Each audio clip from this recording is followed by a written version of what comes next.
ஒருங்கிணைந்த முறையில் உண்மையற்ற நடத்தை என சந்தேகிக்கப்படும் இனவாத உள்ளடக்கங்களை பரப்பியதாக மலேசிய தகவல் தொடர்பு மற்றும் பல்லுலக ஆணையமான MCMC 24 மணி நேரத்திற்குள் பல சமூக ஊடக கணக்குகளை அடையாளம் கண்டுள்ளதாக தெரிவிக்கப்பட்டுள்ளது.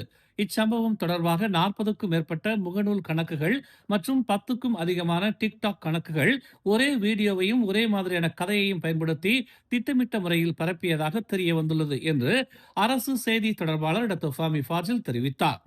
அந்த வைரல் செய்தியில் ஓர் இந்திய கேங்ஸ்டர் மலாய் நில உரிமையாளரை காயப்படுத்தியதாக கூறப்பட்டு அதில் இனவாத தூண்டுதலான கருத்துகள் சேர்க்கப்பட்டதாக அவர் கூறினார். கடந்த 24 மணி நேரத்தில் இந்தியர் மலாய் நபர்கள் தொடர்புடையதாக கூறப்படும் ஒரு சம்பவத்தை வைத்து இனவாத தன்மை கொண்ட விதத்தில் செய்திகள் பரப்பப்பட்டுள்ளன.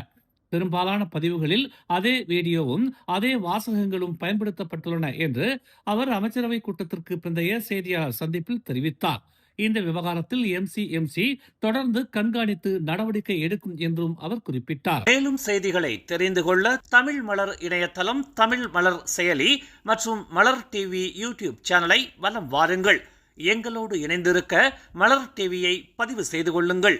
உறவுகள் மகிழ்ந்திட விருப்பம் மற்றும் பகிர்வு சேவையை சொடுக்கிடுங்கள்.